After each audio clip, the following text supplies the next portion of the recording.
saya punya pengalaman membaca, rata-rata saya sih kadang membaca cepat, kadang membaca detail ya. Nah, ketika saya membaca cepat sebenarnya saya hanya pengen tahu sesuatu hal yang sifatnya well informed. Jadi kita itu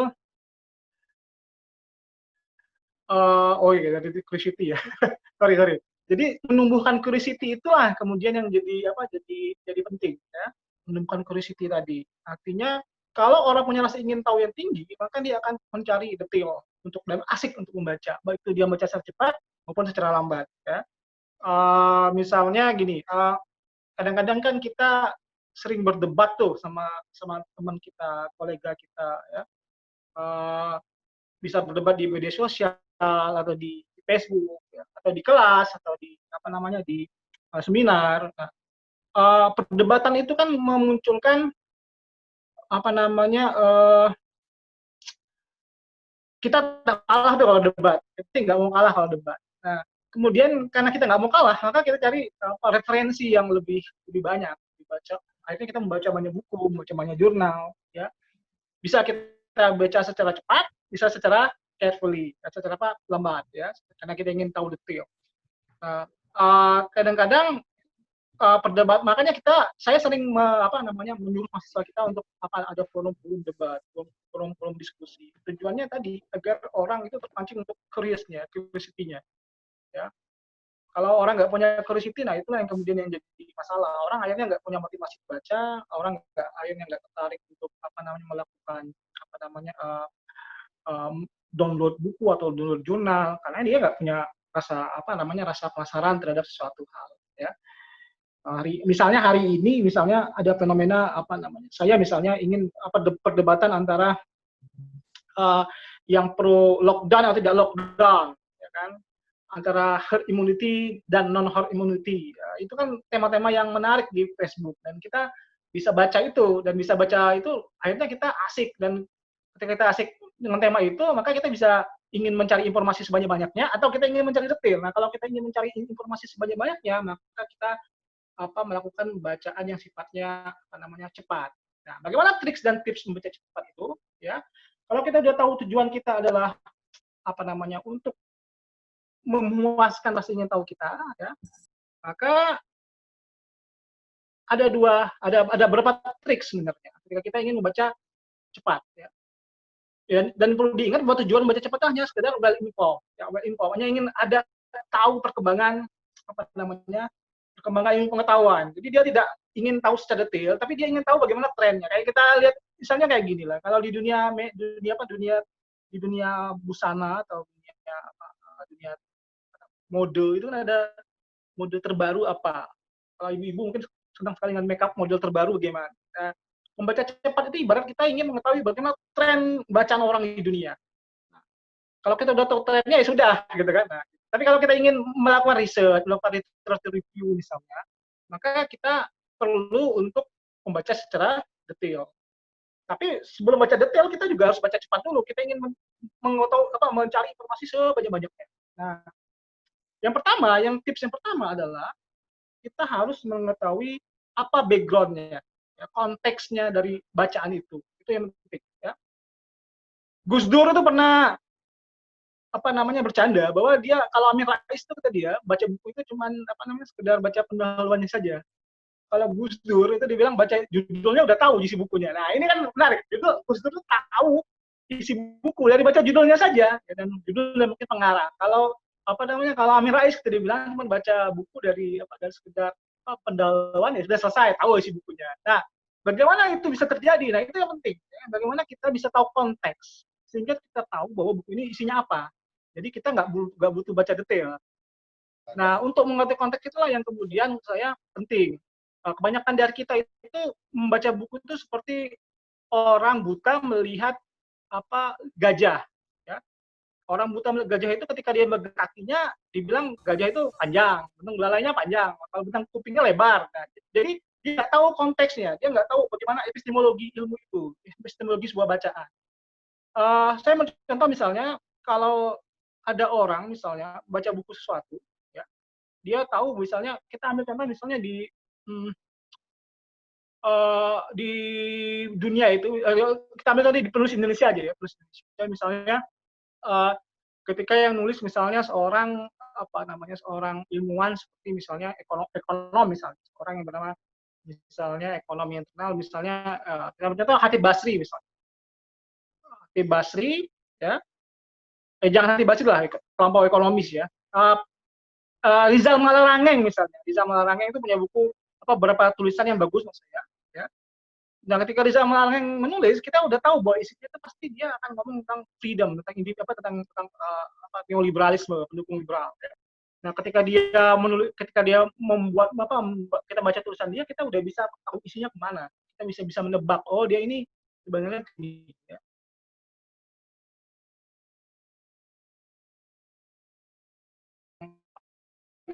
Di neoliberal ya. Mungkin kalau di Indonesia namanya Mansur dan macam-macam ya. Buku mereka kita kan tahu pasti mereka ya, sekarang bahwa arahnya ke sini ya, arahnya ke sini nih. Ketika kita baca, kita udah bisa mengambil itu tips yang pertama. Kita harus tahu konteksnya dulu. Buta itu, kita nggak tahu konteks konteks dari bacaan itu, kemudian kita baca dan kita nggak paham karena kita mungkin baca itu ibarat kita membangun sebuah bangunan ya kan. Nah, untuk mengetahui bangunan itu secara utuh kita harus banyak membaca ya kan. Jadi untuk mengerti konteks juga harus banyak membaca. Nah, ini yang kemudian jadi masalahnya ya. Jadi masalah di banyak mahasiswa misalnya pengalaman saya, mereka nggak bisa mencari konteks itu. Ini bacanya di mana. Intinya adalah konteks itu mencari ideologi penulis. Nah, ini yang kemudian menjadi penting untuk dilihat ya. Kalau kita udah tahu bahwa latar belakang penulisnya, ideologinya, kita akan bisa nebak ya. Misalnya di internasional misalnya ada perdebatan antara misalnya Milton Friedman misalnya, kita akan tahu bahwa dia pro pasar ya, misalnya melawan sekarang Doron Acemoglu misalnya, atau yang buku Indonesia, kita akan tahu bahwa dia pro teori institusi ya. Atau Thomas Piketty seperti itu, kita akan tahu bahwa dia pendukung ide tentang Sosdem. Nah, kalau kita tahu itu, bahwa akhirnya kita akan gampang untuk melihat isi buku itu secara detail. Jadi kalau kita udah tahu ideologi penulis ya, kita akan hanya butuh baca paling kita baca pendahuluannya aja, isinya apa, nanti kalau kita yang pengen tahu lebih, kita akan cari detail, kita baca hati-hati. Tapi kalau kita hanya sekedar ingin well informed ya, kita baca ya paling baca pendahuluannya saja, seperti tipsnya Amin Rais tadi. Yang kedua, kalau kita masuk ke teknis pembacaan ya, tadi kita tahu konteksnya. Sekarang yang kedua adalah kalau kita baca buku ya, yang paling pertama yang kita lakukan adalah terutama jurnal ya. Jurnal itu adalah jurnal itu sangat dibantu oleh yang namanya abstrak. Itu gunanya abstrak ya. Jurnal itu ketika kita baca jurnal, kita nggak perlu baca seluruh isi jurnal, kita cukup baca abstraknya saja ya. Kalau kira-kira menarik ya sudah, kita lanjutkan dengan baca pendahuluannya, kita baca datanya, kita baca kesimpulannya. Bahkan kalau saya sih, kalau mengadakan literatur review itu, saya hanya baca abstraknya, lalu saya baca kesimpulannya, lalu saya kalau memang tertarik saya baca detailnya. Tapi kalau enggak ya sudah, saya tinggalkan saja. Ya, itu jurnal. Kalau buku ya, ada gini, baca buku ini menurut saya kita bisa menghabiskan banyak waktu kalau kita tidak tahu tips memilih buku yang baik ya.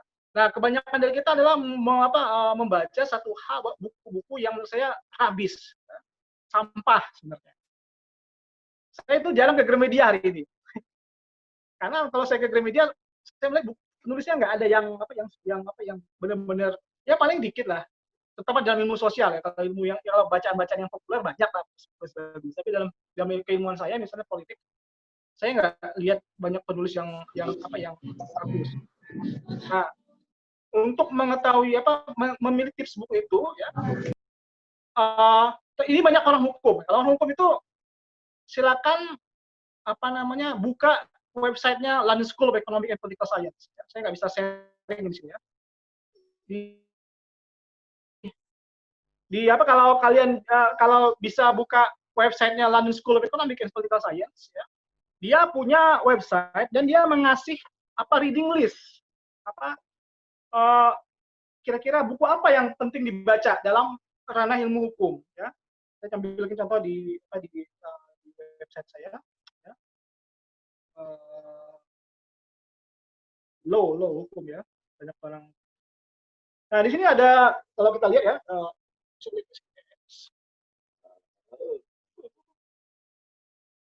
Nah, ini banyak kali mata kuliah di London School itu, di law itu ya, di mata kuliah law ya. Nah, kalau kita klik isi mata kuliah, misalnya saya ambil contoh misal the law apa ya,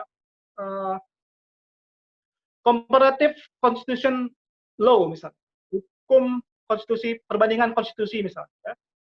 Nah, di hukum perbandingan konstitusi, hukum perbandingan konstitusi itu misalnya ada beberapa buku yang dipakai oleh mereka, ya. Saya ambil contoh. Nah. Oke. Nggak bisa di-share slide aja, Mas? Apa maksudnya di-share screen? Nggak bisa share screen di sini? Bisa ya? Oh, bisa ya? Oke. Saya ambil contoh ya.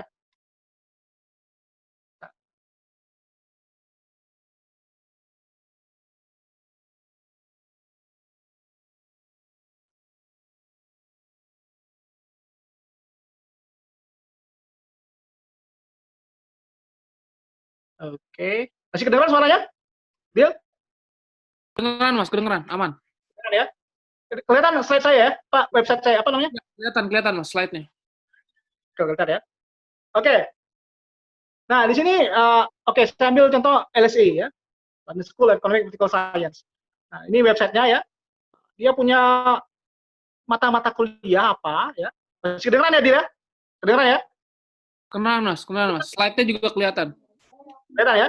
Ya. Nah, sekarang coba buka, misalnya, kalau kalian buka, bisa buka handphone misalnya, ya. Ini ada international relations, ada ini law ya. Saya ambil contoh misalnya hukum ya. Misalnya international economic law ya, atau apa yang paling mudah ya. Oke, issue international implementation law ya. Nah, ini mata kuliah mereka di London School, mata kuliah S2 ya. Nah, di sini ada beberapa buku yang penting. Ya, misalnya gini ya. Ini buku yang mereka pakai nih. Jadi menurut saya gini, kalau baca buku itu jangan baca buku yang asal random saja, tapi kita harus baca buku benar-benar yang berkualitas. Nah, cari buku yang berkualitas itu caranya adalah dengan kesini. Kalau saya sih kesini rata-rata ya, karena kampus yang mau buka website secara resmi mata kuliahnya, ya ini. Ya kita mencatat misalnya bukunya apa, misalnya apa ini misalnya apa Essential Bill ini ya. Ya. Ini buku penting misalnya 2018 lagi. Ya. Bagi yang misalnya menyukai ilmu lingkungan, hukum lingkungan, ini bisa dijadiin literatur. Nah, pertanyaannya kemudian bagaimana caranya mencari buku yang gratis? Ada yang tahu nggak cara mencari buku gratis? Libgen, Mas. Ya, nah buku ini ya kalau saya ya teknis ya, saya copy ya. Lalu saya ke Libgen. Nah, saya cari di sini nih. Paste ya.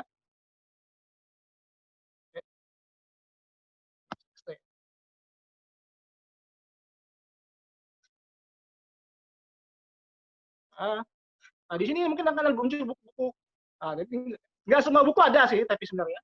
Tapi kalau kita cari buku yang lain juga sebenarnya ada. Ya. Buku itu nggak ada, mungkin karena dia baru ya. Kita ambil buku yang agak lama coba ya. Oke, ini contoh di hukum. Saya ambil contoh ya, apa namanya yang bisa digunakan. Saya ambil bidang studi saya aja, misalnya bidang studi saya misalnya governance ya, G ya. Kita ada orang G itu di governance. Kalau Nadil apa, Dil? Komunikasi ya? Digital media, Mas. Iya. Ya. Informasi. Media. Misalnya kita ambil contoh ini ya, buku yang sering saya pakai itu kalau ngajar itu adalah misalnya saya ngambil kalau kita mau ngajar tentang kooperatif politik misalnya ya. Di sini ada bacaan tuh ya. Bacaan ya. Nah, misalnya ada berapa buku-buku yang bagus di sini. Dan Slater nih misalnya. Dan Slater penulis terkenal ya.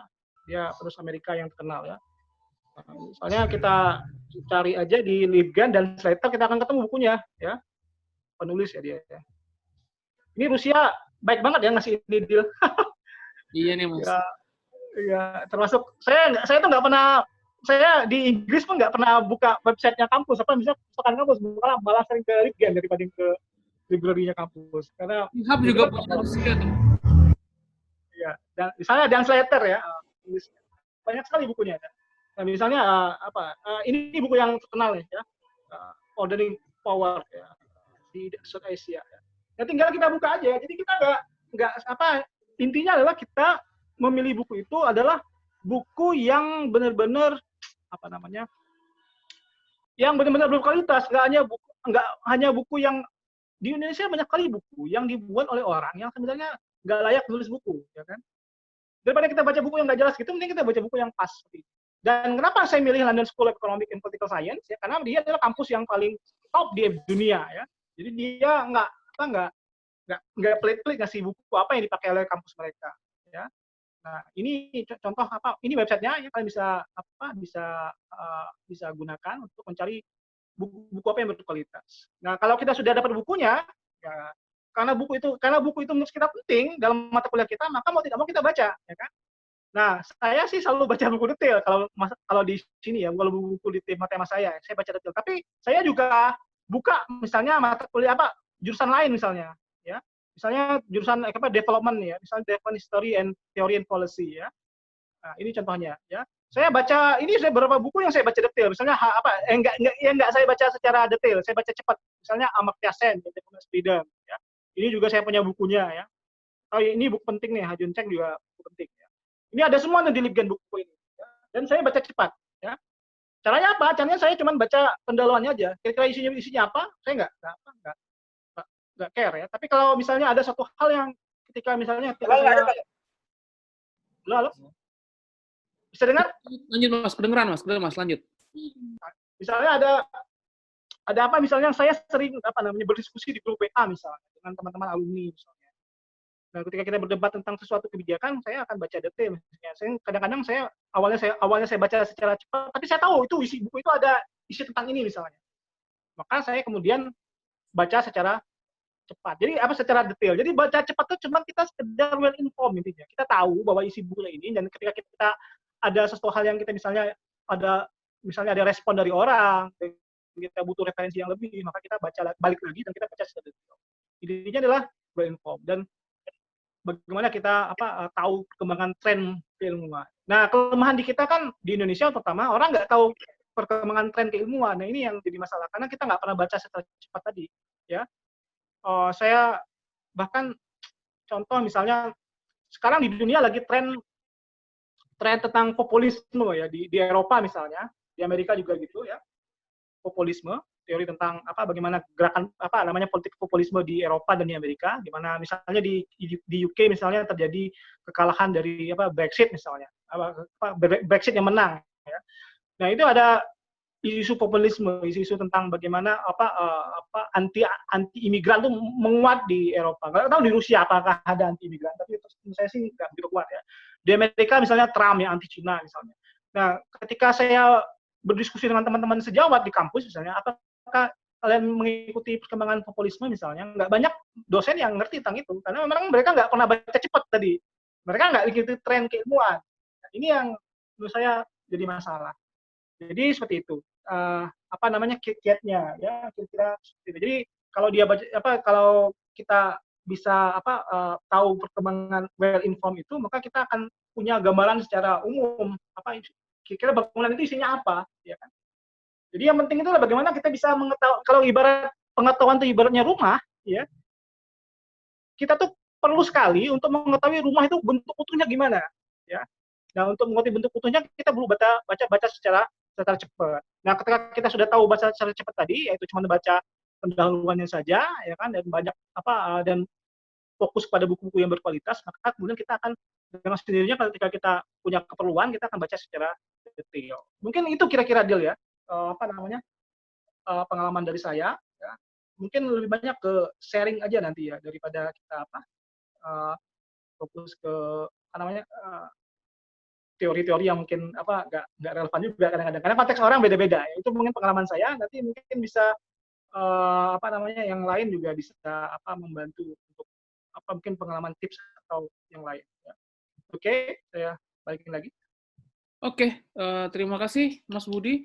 Mungkin yang saya tangkap tadi pertama dari Mas Budi ya, sharing pengalamannya pertama, kita mesti tahu ideologi apa dulu dari penulis itu ya Mas Budi ya. Jadi konteks.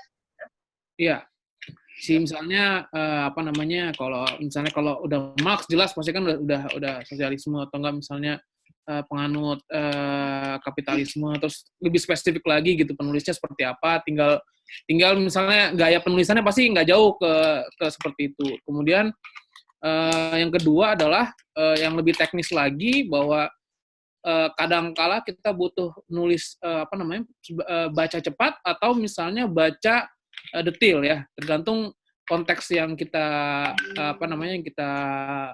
butuhkan. Tapi untuk misalnya keilmuan yang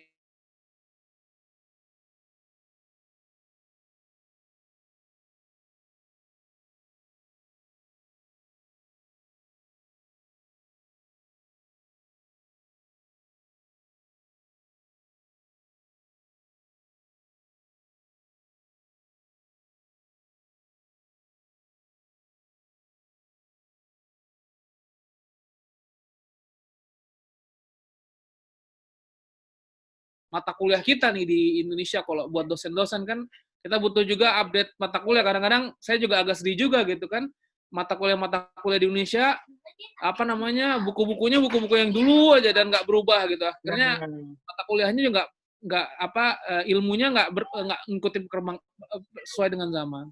Nah, mungkin itu tips dari Mas Budi. Nah, mulai dari pertanyaannya nih, ada mau yang tanya, bisa mungkin saya silakan dari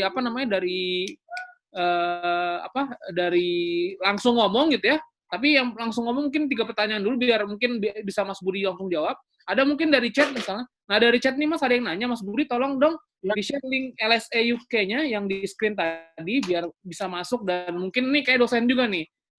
Bisa di chat gitu. Ya. Oke, saya buka website-nya ya. Bentar.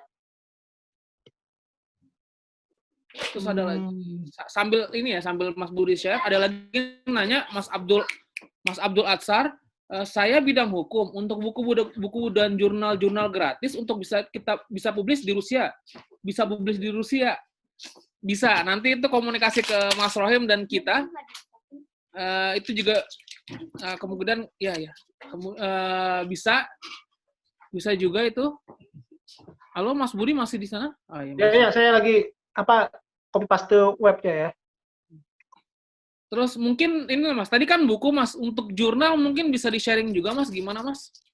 Oke. Nah ini kelihatan nggak webnya? Ya kelihatan. Tapi dia nggak bisa. Ini webnya, tapi dia nggak bisa jalan ya, kenapa ya, nggak tahu. Di copy aja yang nanya nih ya. Oke, saya taruh di itu ya, di chat ya. Chat Mas, ya. Di chat.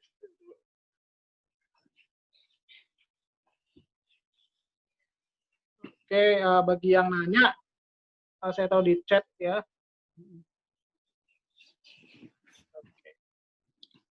Terus yang kedua Mas, masalah jurnal. Ada nggak jurnal? Kan ada jurnalnya yang bayar misalnya Mas ya, yang nggak bisa diakses misalnya, atau yang kayak misalnya yang nggak bisa diakses, banyak lah yang bisa diakses, misalnya jurnal-jurnal yang susah ditembus tuh susah diakses. Nah itu gimana tips and tricks Mas biar bisa kita ngebuka juga tuh Mas? Aduh, ini tadi nanya tentang apakah itu ilegal tidak. Nah ini perdebatan di kalangan ilmiah ya, bagi paham yang mengandung paham copyright, atau ya, copyright ini kan berangkat dari ide neoliberal sebenarnya, bahwa namanya pengetahuan tuh nggak boleh di share ya. Mereka bilang ya nggak boleh, itu ilegal. Tapi bagi orang sosialis ya, bahwa semua ilmu pengetahuan itu harus ditransfer ke negara lain, ya. Jangan dipakai untuk negara maju saja. Jadi salah satu penyebab kenapa negara kita nggak berkembang itu karena orang barat tuh nggak mau kasih copyright. Makanya kalau kita bisa dikasih ilmu tentang bikin pesawat tempur misalnya, mungkin kita udah negara maju sekarang. Tapi kan mereka nggak mau. Atau Rusia ngasih ahli teknologi tentang misalnya ya macam-macam lah ya, mungkin tentang pesawat tempur, bikin Sukhoi gitu. Tapi karena rezim copyright ini kan kemudian membuat kenapa kita nggak bisa bikin pesawat Sukhoi misalnya, karena Rusia nggak mau kasih ilmunya, termasuk Amerika misalnya. Tapi ya itu tergantung perspektif, apa itu legal, ilegal. Nah, tentang triks untuk jurnal misalnya, ya, dari jurnal saya bilang tadi bahwa saya itu nggak pernah langganan jurnal ya, karena saya itu tahu tekniknya ya. Pertama itu cari Google Scholar, tadi udah ketawa deh. Jadi segala sesuatu ya, jurnal itu ya, saya share ini ya, share apa, share Share screen slide. ya, Ya, share. screen ya. Jadi kalau kita mau apa namanya mencari jurnal, website ini nih, ini websitenya nih. Ya. Gampang nih, bisa kalian bisa apa foto nih, sci/hub.tw ya. Nah, gimana cara cari jurnalnya? Nah, jurnal itu kan kalau kita mau lihat jurnal jurnal mana yang berkualitas, ya kita harus tahu siapa saja penulis yang berkualitas. Itu yang pertama ya. Yang kedua, kita juga harus tahu apa peningkat jurnal ya, Q1, Q1 atau Q2 atau Q3. Nah, untuk tahu Q1, Q2, Q3-nya buka aja di Scopus ya. Tapi saya termasuk orang yang nggak begitu suka dengan apa namanya rezim Scopusan ya. Makanya bagi saya lebih ke patokan ke siapa penulis jurnalnya itu. Misalnya kalau penulisnya misalnya dalam bidang ilmu saya misalnya seorang yang bernama Ha Jun Cheng misalnya, seorang Cambridge, seorang penulis ekonomi industri misalnya, itu udah paten tuh, dan saya sering baca jurnalnya, dan saya ikutin jurnalnya, bahkan saya itu ada, kalau kita caranya gini, penulis-penulis terkenal itu di bidang ilmu kita, itu kita di Google Scholar itu kita kasih loncengnya, kita subscribe, jadi nanti masuk ke email ya dia lagi nulis jurnal apa enggak ya. Jadi cara nulis jurnal ya pertama kita ke Google Scholar ya, ya. Kedengeran nggak masih ya? Dia, Mas, kedengeran Mas. Lanjut Mas. ya. Misalnya hukum lo ya, misalnya teori hukum, saya banyak hukum ya. Hukum yang paling terkenal sekarang pendekatannya adalah law and institution teori ya. Teori institution dalam hukum ya. Ini lagi terkenal di hukum, di ekonomi teori ini ya. Termasuk di politik, apalagi di politik ya. Nah kalau kita lihat misalnya ini apa namanya ini ada beberapa penulis dan ini paling terkenal nih kayaknya karena dia diambil oleh dia 119 orang mengutip dia. Artinya ini lumayan apa lumayan terkenal ya. Tapi oke, ini salah mungkin judulnya. Saya ambil contohnya. Karena banyak hukum saya ambil hukum aja ya, teori in law ya. Teori approach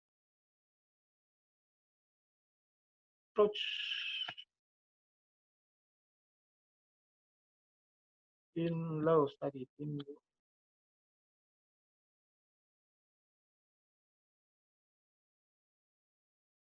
Oke. Nah, misalnya kayak ini 515 ya. Ini buku ya, buku semua ini ya. Jurnal enggak. Oke. Ini misalnya ini nih. Ya, ini misalnya jurnal ya. Bisa nggak kita akses? Oke.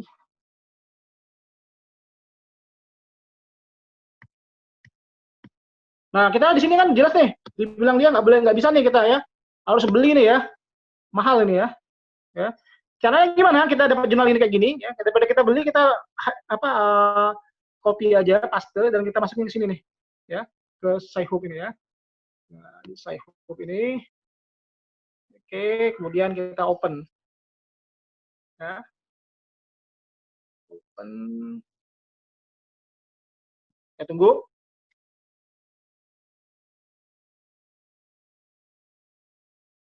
Apakah ada di sini? Ya.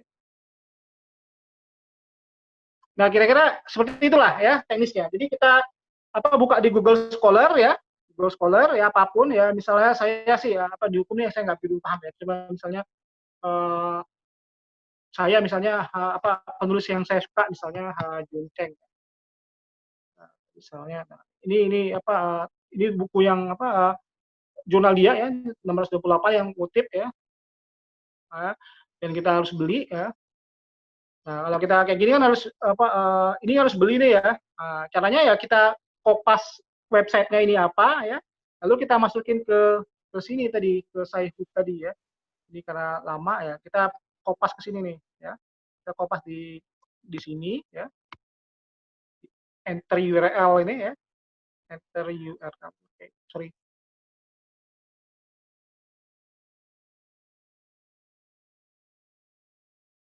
Nah, dia kayak gini nih kita caranya. Ya, jadi dia open agak lama nih. Maklumlah Indonesia internetnya agak lambat ya.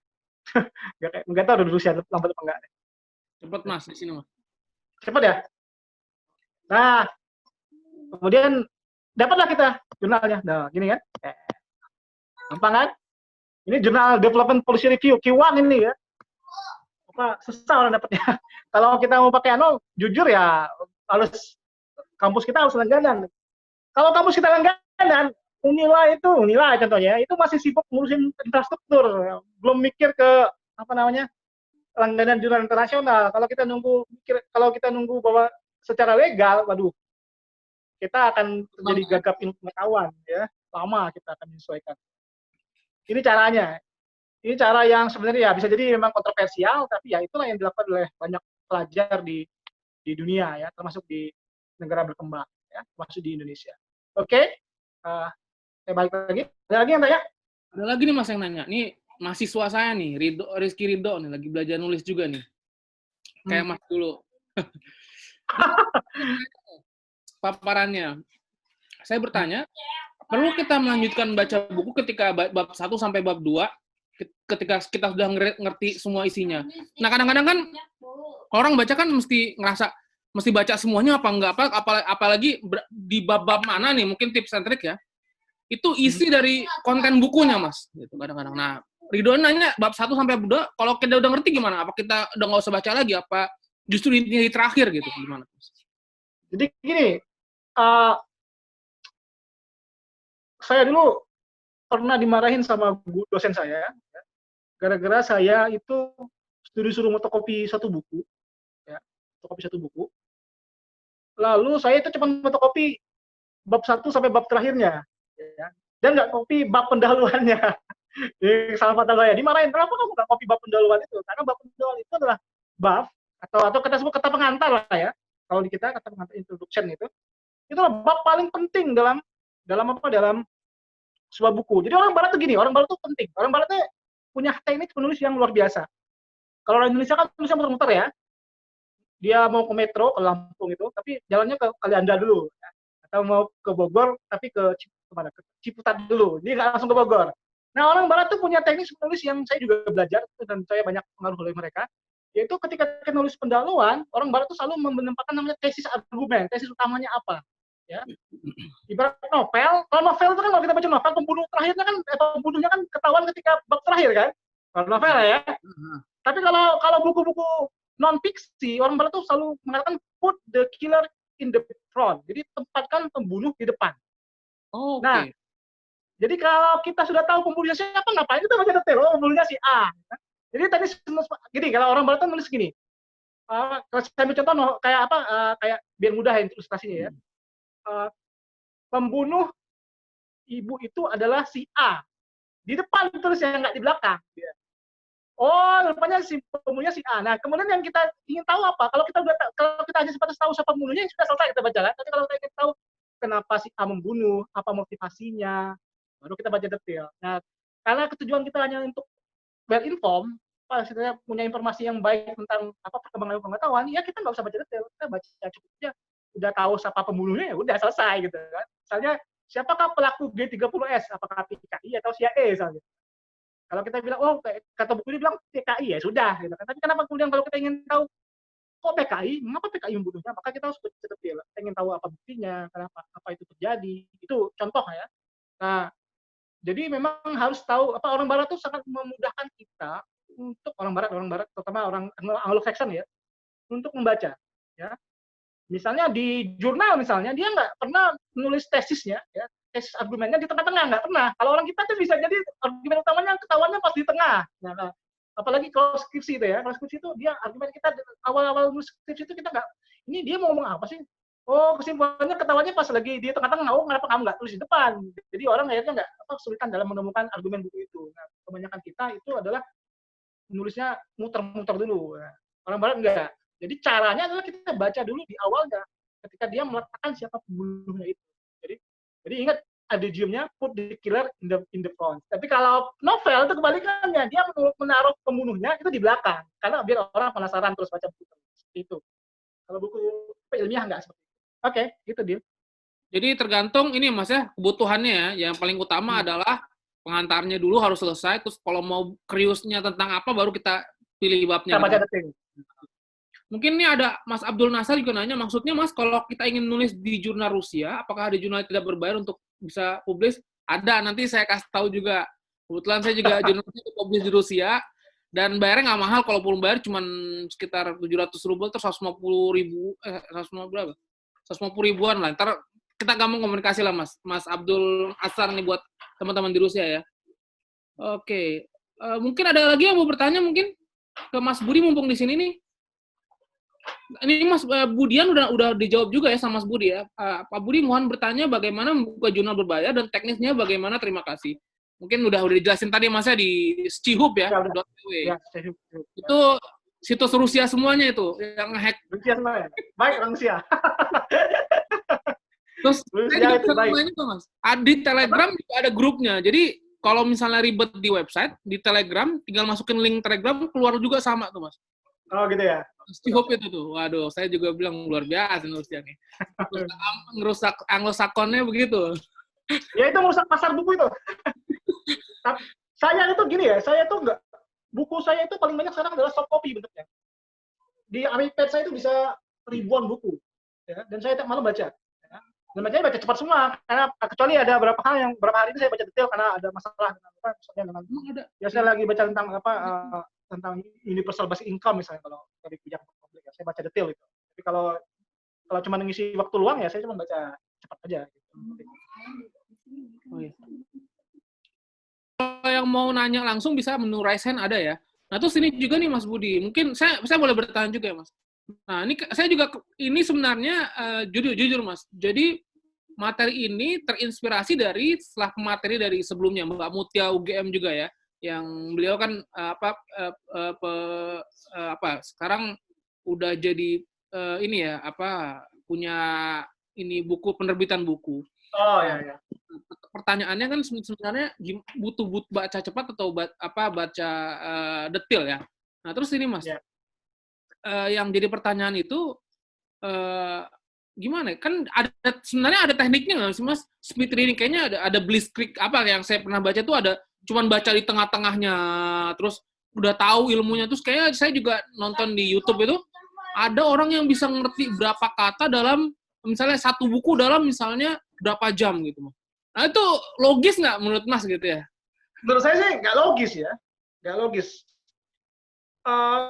Kecuali gini, ada teknik namanya skimming ya, skimming. Skimming itu baca cepat ya. Jadi kalau ada teks itu, misal satu halaman itu kita pakai huruf Z itu ya. Saya ambil saya scan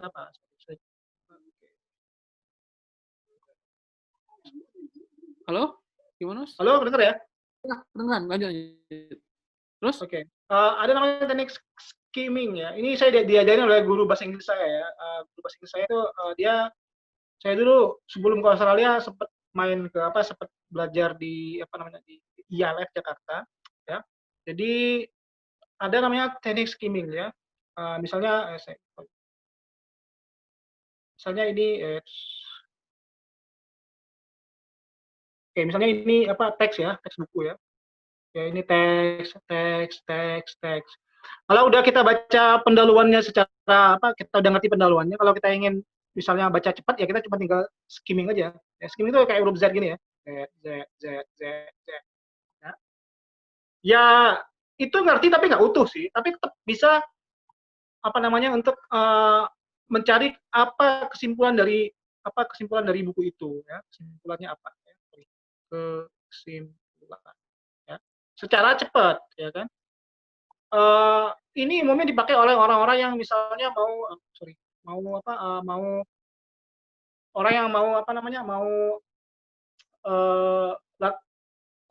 orang mau tes IELTS misalnya ya. Kayak itu tuh tes IELTS ya. Jadi tes IELTS itu kan salah tekniknya adalah skimming ya. Skimming itu adalah ingin mencari topik sentence-nya apa. Nah, itu dipakai skimming. Tapi akhirnya orang nggak bisa juga skimming itu. Paling dia cuma baca sekilas tapi nggak bisa. Saya misalnya kalau ketika tes IELTS saya nggak yakin bahwa itu benar-benar sesuai dengan apa yang saya pahami dengan teks ini. Jadi menurut saya sih tips membaca cepat ini tetap aja baca pendahuluannya aja itu, mencari pembunuhnya di awal. Kalau kita udah tahu siapa pembunuhnya, kemudian kita tahu isi bukunya. Lalu cari buku lain lagi, cari buku lain lagi, cari buku lain lagi. Jadi kita bayangin setiap hari itu bisa jadi ribuan buku terbit kan di dunia ini. Ya. Jadi hidup kita itu kalau dihabisin untuk baca buku, misalnya sebulan satu buku, wah rugi kita, nggak inform kita. Jadi kita itu minimal satu hari itu ya minimal 5 buku, tapi cepat. Nah, daripada kita baca satu hari satu buku. Tapi ada buku-buku yang babon tadi, yang apa namanya yang jadi core of the core dari ilmu pengetahuan. Misalnya apa ya tadi saya tunjuk ya, saya letakkan itu memang harus dibaca secara detail. Saya terus terang kalau ngajar mata kuliah ya, saya ngajar mata kuliah apa ekonomi politik misalnya, saya selalu baca buku itu berulang-ulang bahkan berulang-ulang. Kayak kitab-kitab klasik lah, misalnya kitabnya Imam Nawawi, Sahih Bukhari, kitabnya apa misalnya apa Ihya Ulumuddin, itu kan bacaan yang selalu dibaca-baca orang, nggak bisa dibaca cepat. Kenapa? Kitabnya itu memang benar-benar core of the core-nya ilmu ya, jadi harus dibaca terus. Jadi itu relevan. Jadi tapi kan nggak semua orang kitab seperti itu, nggak semua buku seperti itu. Kadang-kadang buku terbit baru ya kita cukup saja baca sekilas, karena kita tujuannya adalah untuk agar kita tetap tahu tren ilmu pengetahuan. Ketika kita udah tahu trennya, kemudian ketika kita ingin menulis misalnya atau kita ingin melakukan review, baru kita baca secara detail untuk mencari datanya seperti itu. Oke, itu Dil. Oke. Tadi Mbak ada Bu Haniah yang mau nanya atau gimana, Bu Haniah?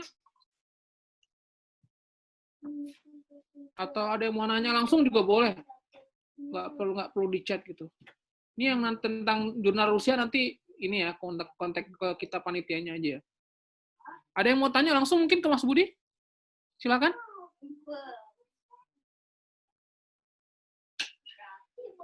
Atau ada lagi nih Mas nanya juga nih. Saya nggak tahu Mas Sabri atau Mbak Sabari ya. Nanya bagaimana mendapatkan buku-buku dan jurnal yang terkait dengan hukum keluarga Islam. Karena kebetulan kami sedang mengadakan riset ke Rusia tentang pernikahan diaspora di Rusia. Terima kasih Dokter Sadari. Itu Mas Budi, gimana Mas? Kebetulan saya nggak paham tentang hukum itu ya, tentang hukum pernikahan ya, apalagi hukum Islam ya. Jadi mungkin nggak bisa jawab detail saya. Tapi mungkin kalau kembali lagi ke apa namanya ke website tadi, kalau pengen ingin cari buku-buku yang benar-benar babon tadi ya ke situ. Ya. Tapi kalau ingin cari riset tentang itu ya tinggal cari Google Scholar aja, ya kan? Ya, jadi tinggal cari Google Scholar misalnya tadi, seperti saya share tadi. Ketika Google Scholar itu menarik, dia bisa apa namanya bisa bahkan skripsi mahasiswa pun dia bisa cari, bisa indeks ya. Nah, ketika kita udah tahu misalnya tahu bahwa buku kata kuncinya tadi misalnya Russian marriage ya misalnya gitu, pernikahan di Rusia, Islamic law misalnya, kata kuncinya tadi Google aja, nanti kemudian ketika muncul jurnal apa yang paling banyak di cite atau dikutip orang, itulah yang buku yang berkualitas. Jadi caranya lihatnya mana yang paling banyak di cite orang, ya kan?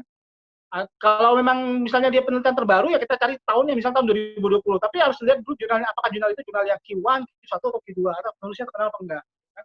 Karena dan hindari menurut saya jurnal-jurnal yang sifatnya open access ya, karena banyak open access itu yang jurnal-jurnal predator itu ya, jurnal predator yang enggak berkualitas.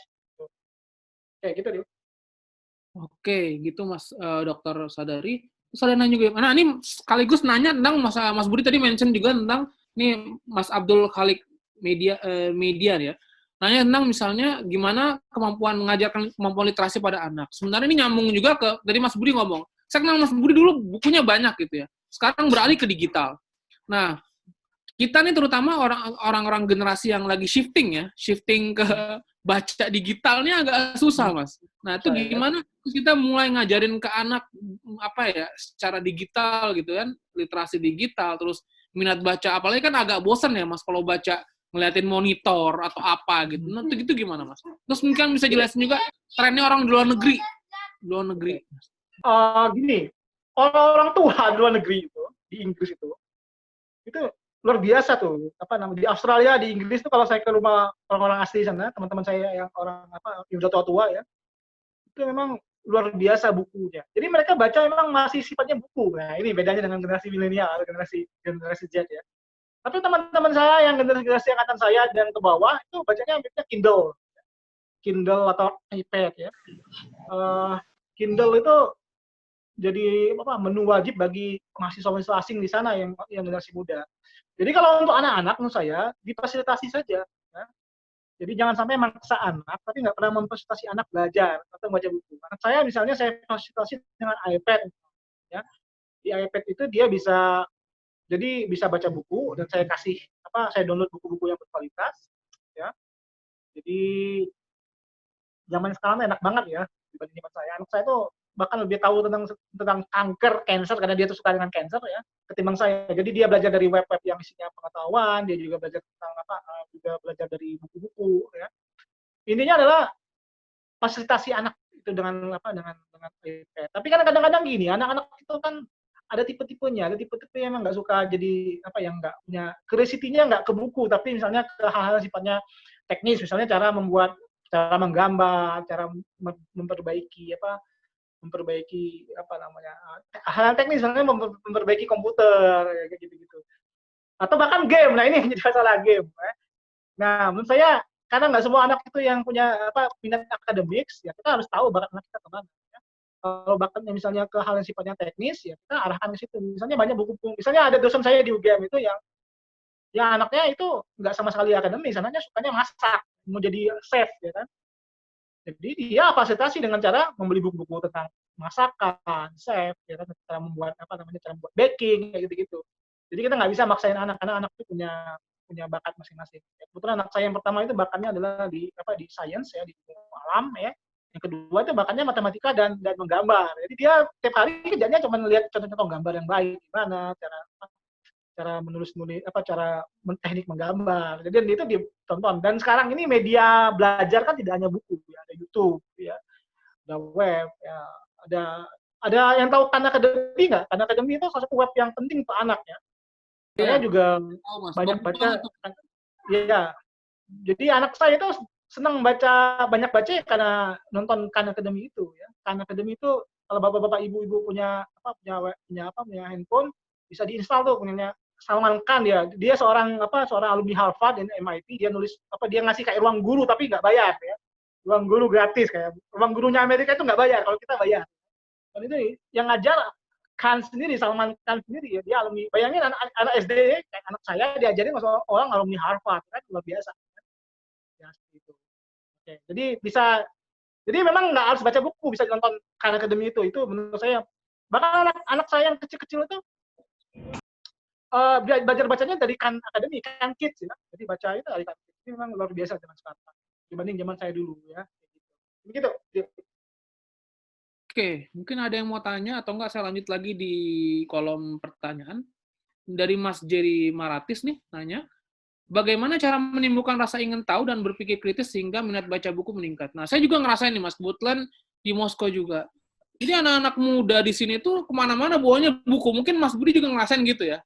Nah, curiosity mereka tuh ada terus. Jadi, kemudian saya bergaul sama teman-teman di sini ya kemana-mana harus ada buku gitu. Jadi buku itu kayak jadi langganan harus ada. Gitu.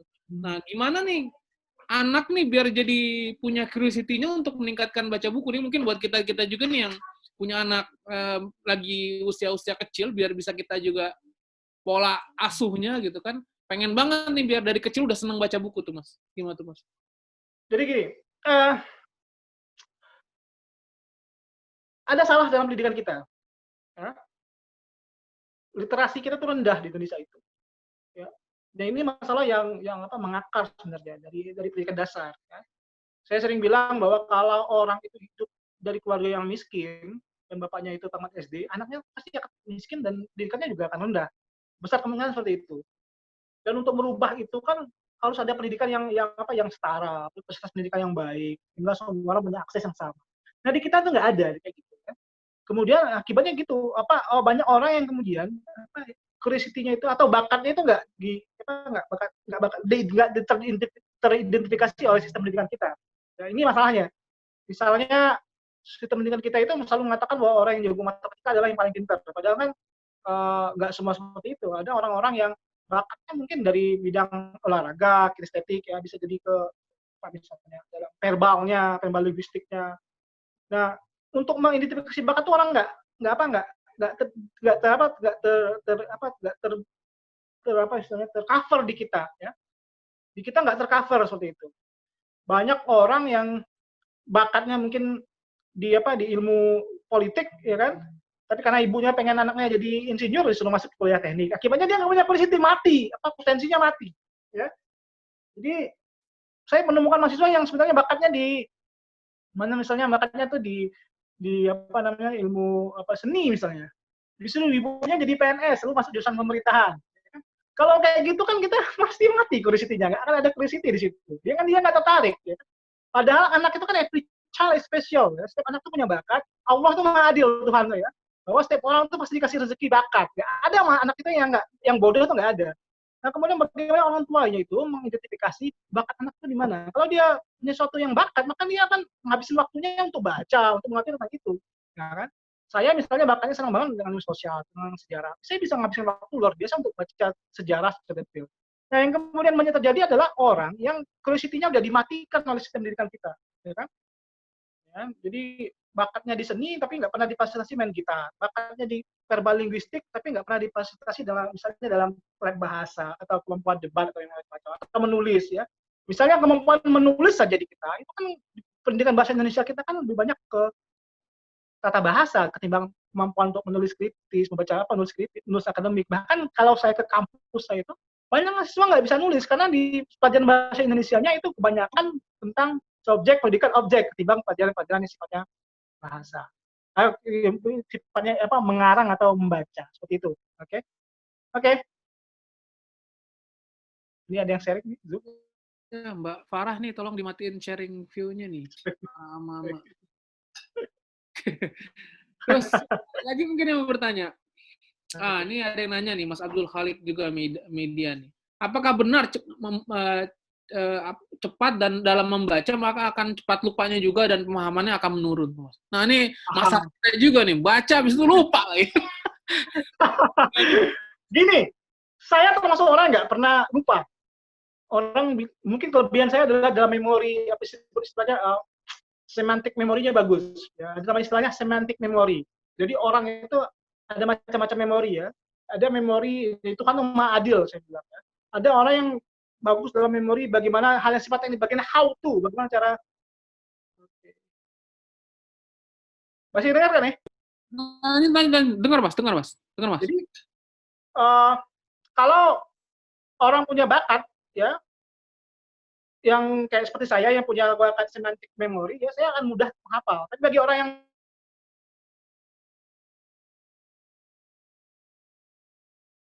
Kalau Mas Budi suaranya hilang?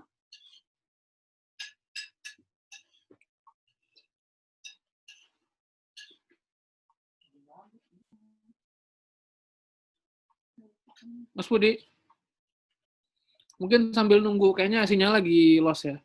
Ada Mas Abdul Atsar nanya, bagaimana moderator nanya, bagaimana cara kita dapat beasiswa ke Rusia? Apakah ada beasiswa selain LPDP? Kalau syaratannya dapat belajar di Rusia, kampus apa yang fakultas hukum di Rusianya bagus? Yang pertama ada selain LPDP, kita ada setiap tahun ada beasiswa dari pemerintah Rusia, sekitar kuotanya 161 dan banyak peluangnya insya Allah.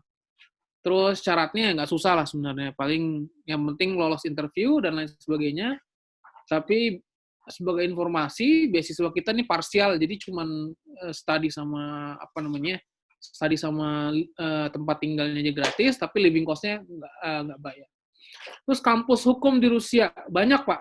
Kampus hukum di Rusia, ada kampus misalnya Mas Rohim tuh di GGU, kemudian ada kampus juga namanya spesialisasi hukum, di sini ada apa namanya? Yang Ruben apa?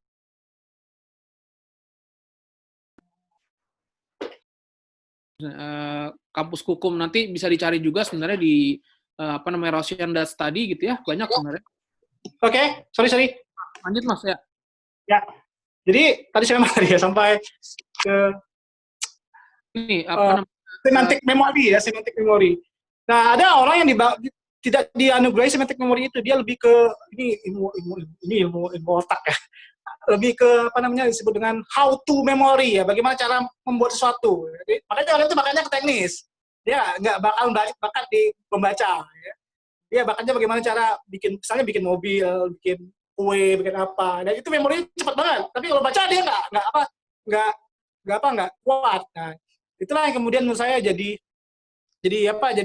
kita harus tahu bahwa nggak semua orang itu punya bakat apa namanya cepat mengingat. Tapi gini, banyak studi mengatakan bahwa semakin banyak membaca itu maka semakin nggak pikun. Nah, itu kan banyak orang itu salah satu cara mencegah kepikunan adalah dengan banyak membaca. Jadi gitu. Jadi kalau pengen nggak mau pikun ya harus banyak-banyak namanya harus banyak-banyak baca. Gitu Dil, kira-kira Dil. Nah, itu ada yang jawab juga tuh ya, gitu Mas. Kutafin ya, Universitas Khusus Hukum. Terus oke, ada lagi mungkin yang mau bertanya, mungkin kalau yang mau langsung juga boleh nih. Saya persilakan nih langsung ke Mas Budinya nih. Nanya tentang apa gitu ya, nggak perlu dari chat, bisa ini. Biar ini sebelum sesi kita iniin. Gimana teman-teman? Cukup? Pak Ketua mungkin ada yang mau nanya, Pak Ketua? Nah, Pak Ketua. Terima kasih. Saya senang sekali nih bisa dapat pengetahuan. Karena jujur saja, saya termasuk orang yang lambat ini membaca nih. Mungkin karena masalah usia juga kali ya. Enggak, itu jokes saja, jokes. Tapi memang gitu, saya ingin tanya lebih detail lagi yang tadi mengenai yang ditanyakan Bu Nadil mengenai speed reading. Yang apakah apa trik-trik yang speed reading tadi selain yang disampaikan sudah disampaikan tadi mengenai baca abstrak, kemudian baca mengenai background dan sebagainya. Ada lagi nggak trik untuk baca speed reading? Seperti misalnya kita pernah dengar, kalau saya nggak salah Kennedy itu bisa membaca tadi seperti skimming itu. Itu ada tekniknya khusus atau enggak itu? Oke, Mas Budi langsung, Mas. Oke, sebenarnya sih saya nggak begitu percaya dengan teknik yang tadi yang seperti skimming atau scanning ya. Intinya gini, kalau kita sudah paham isi buku itu, ya, kalau kita sudah paham buku itu, maka skimming sangat akan membantu kita. Ya. Skimming akan sangat membantu kita. Misalnya, kita sudah tahu bahwa penulis ini arahnya ke sini nih, atau background-nya seperti ini. Ya. Maka ketika kita skimming, mungkin kita akan dibantu oleh skimming. Ya. Tapi kalau kita nggak tahu konteksnya, mau pakai skimming apapun, kita nggak bakalan mengerti buku itu. Ya. Jadi memang sangat penting untuk mengetahui konteks buku itu, mengetahui tentang latar belakang penulisnya, apa idenya utamanya, bagaimana track record dia selama ini menulis. Ya. Kalau kita udah tahu tentang itu, maka ketika kita baca buku dia, ya kan, ketika kita lakukan skimming, kita akan ngerti, oh arahnya ke sini nih, arahnya ke sini nih, arahnya ke sini. Jadi kemudian skimming akan lebih efektif. Tapi kalau kita sama sekali nggak tahu siapa penulisnya, apa idenya, apa konteksnya, ya susah juga kita untuk skimming atau scanning kalau teknik lainnya. Ya, jadi memang yang paling utama adalah kita harus tahu konteks penulis itu dari mana. Apa konteks itu maksudnya latar belakang penulis itu penting. Latar belakang ideologinya, latar belakang akademiknya, ya. Kalau kita udah tahu itu, maka kemudian kita menggunakan skimming akan lebih mudah. Tapi kalau kita nggak tahu sama sekali itu, kita blank, nggak sama sekali nggak paham tentang satu bukunya, latar belakang itu, konteks itu, maka kita sama sekali nggak efektif gitu. Seperti itu mungkin, Mas Fauzi. Gitu Pak Fauzi. Ada lagi? Mungkin, ya silakan yang mau live udah di Indonesia Tengah. Terima kasih udah hadir. Mungkin ada lagi yang mau bertanya teman-teman, rekan-rekan sekalian. Bisa langsung juga nggak apa-apa. Boleh nanya Pak? Ya silakan Mas Abdul Absar. Nanya ke Pak Budi, Pak. Untuk saat ini lagi ngetrend adalah penelitian di bidang multidisiplin. Tentunya satu disiplin ilmu saja banyak literatur yang harus kita baca. Ditambah lagi kita harus lintas prodi atau bidang. Nah, cara yang efektif bagaimana mengawinkan dua bidang itu sehingga pemahaman kita atau pengetahuan kita tentang ilmu multidisiplin itu semakin lebih komprehensif dan holistik. supaya kita bisa meramu dari berbagai macam teori, misalkan teori hukum dikawinkan dengan teori ekonomi, gitu. Kemudian lahirlah ekonomi dan lain-lain. Kemudian cyber maka dikawinkan dengan hukum, maka timbullah hukum cyber atau cyber law. Nah, biar kita lebih efektif memahami literatur-literatur itu, sehingga kita juga nggak kedodoran soal waktu. Bagaimana ya Pak? Terima kasih. Oke, ini pertanyaan yang menarik ya. Jadi bagaimana kemudian kita bisa dalam konteks multidisiplin ya. Memang bisa gini.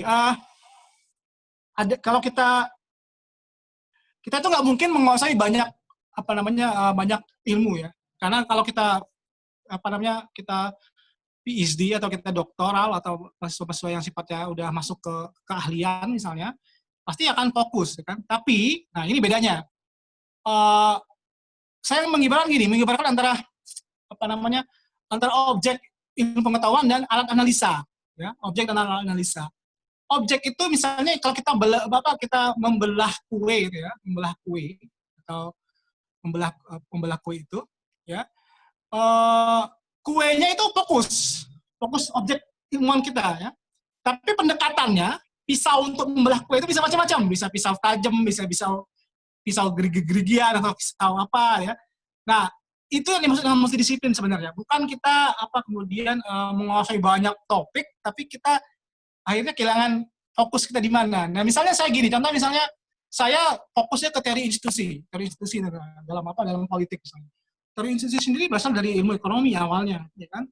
Lalu sekarang masuk ke hukum juga, sosiologi juga. Akhirnya saya baca semua literatur tentang teori institusi dari ekonomi, dari politik, dari hukum. Nah, itu mungkin kira-kira tipsnya, triknya ya.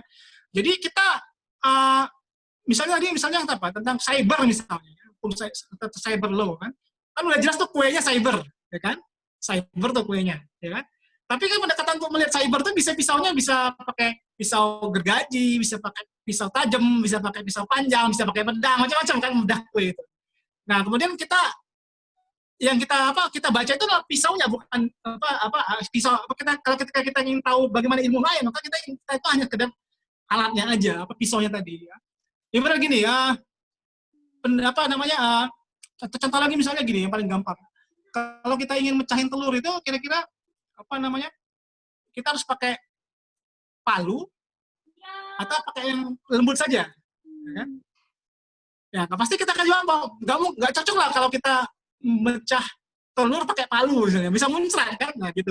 Nah, itulah kenapa kita penting untuk mengetahui banyak ilmu lain, pendekatan lain. Misalnya ada bagaimana ilmu ekonomi memandang misalnya internet misalnya, atau ilmu hukum atau ilmu politik ya kan.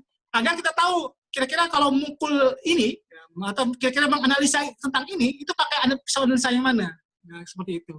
Jadi begitu maksud dari multidisiplin itu, multidisiplin ilmu itu. Jadi bukan kita mempelajari semua ilmu, ya, tapi kita harus memilah-milah kira-kira cocok yang mana, apakah kita mukul itu pakai mukul pakai palu atau pakai apa, seperti itu. Atau palu atau pakai batu atau pakai palu atau pakai apa. Macam-macam lah, atau palu godam ya gitu. Kalau mukul telur jangan pakai palu godam, itu muncrat. Nah, kalau kita nggak tahu bahwa ada palu lain untuk mukul telur ya, maka kita tahu bahwa mana alat yang cocok untuk menganalisa sesuatu.